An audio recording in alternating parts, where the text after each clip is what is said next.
Le monsieur que vous voyez sur cet écran, il s'appelle Balthazar Ebangengonga. C'est le fils du président de la CEMAC en Guinée équatoriale. Il a été attrapé pour complicité de vol, pour complicité de fraude, un genre. Vous connaissez un peu les problèmes des grands types là. Il paraît qu'il y a des milliards de francs CFA qui ont disparu. Donc on l'a attrapé pour ça à la base. Quand on l'attrape, on confisque son ordinateur et son téléphone, ou bien ses ordinateurs et ses téléphones.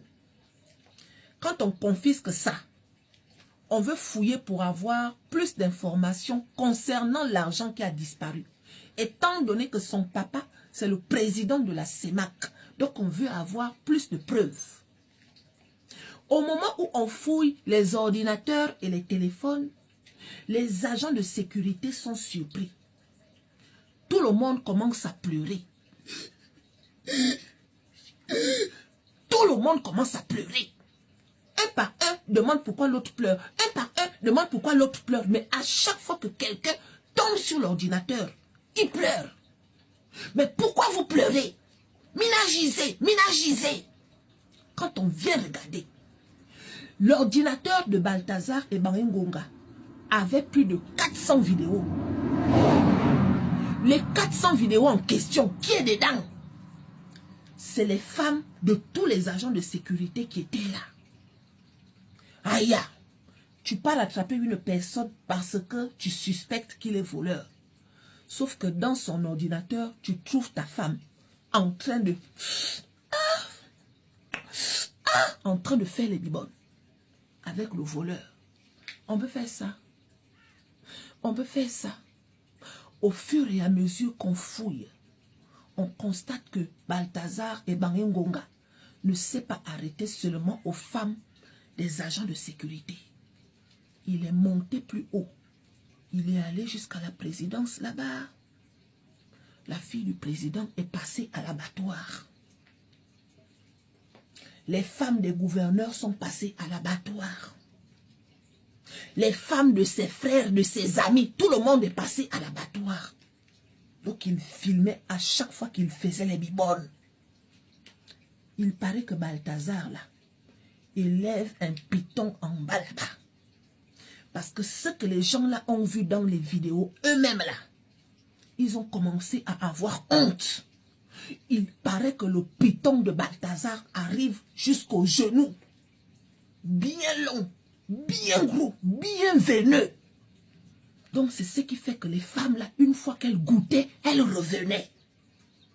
Le problème ce n'est pas ça. Le problème c'est que pendant que Balthazar faisait les bibones aux femmes là, il ne mettait pas les caoutchoucs. Parmi elles, il y en a qui sont mariées, en tout cas la majorité, c'est des femmes mariées. Et la majorité de ces femmes-là, elles venaient faire les bibones étant enceintes.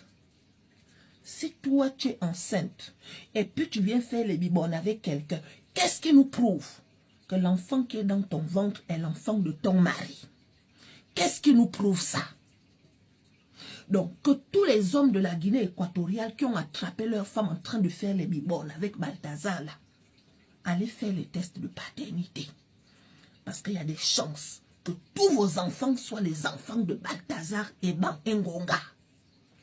Il paraît que 2 ans plus tôt, en tout cas plusieurs années plus tôt, il y a au moins 200 femmes qui ont porté plainte. Parce qu'elles avaient attrapé des maladies transmissibles, un genre. Elles avaient porté plainte. Mais la plainte en question avait été endormie. Vous connaissez un peu.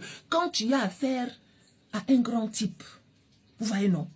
À côté de ça, quand ce n'est pas l'heure de payer, là, peu importe ce que tu vas faire, hein, tu ne payes pas. Mais quand on t'attrape, c'est une fois, comme là en ce moment, plus de 400 vidéos de Balthazar, alias P. Diddy de la Guinée équatoriale, en train de faire les bibones aux femmes des gens. On peut faire les bibones aux femmes des gens comme ça. La manière que les femmes là sont en train de crier dans les vidéos là. Il paraît que quand il te fait les bibones, il te met ça là-bas. Après il enlève et après il te... Chut, Parce que c'est tellement long, vous voyez, non? C'est tellement long. Donc, il te balance tout ce qui doit sortir au visage. Il te balance. Et les femmes étaient comme ça.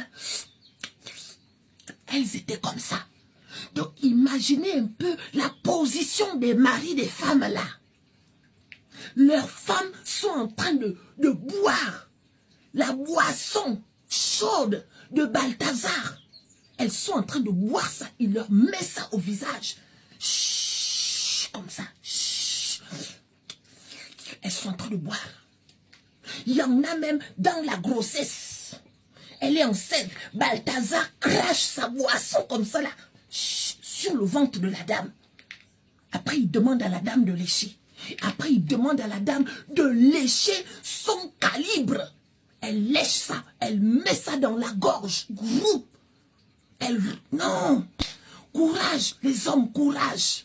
Courage. Aujourd'hui seulement, je suis derrière vous. Parce qu'un Balthazar comme celui-là, je pense qu'il y en a partout. Hein? Je pense que c'est le syndrome de P. Diddy qui est en train d'agir là. Parce que P. Diddy, on l'a attrapé aux États-Unis. Comment se fait-il que un descendant de P. Diddy, on l'attrape en Guinée équatoriale? Peut-être que d'ici là, on va attraper un autre. Au Gabon. Parce que la dernière fois, on a attrapé un P. Diddy là-bas. En Côte d'Ivoire. Ça ne fait que continuer. Balthazar et Bangengonga, alias P. Diddy de la Guinée équatoriale, a fait les bibones à la majorité de toutes les catégories. Les femmes white, les femmes albinos, les femmes mario, les femmes non-nemo, en tout cas toutes là. Elles ont aimé le calibre 12 de Balthazar. Oh non, non, on va nous respecter. On peut faire ça. Oh non.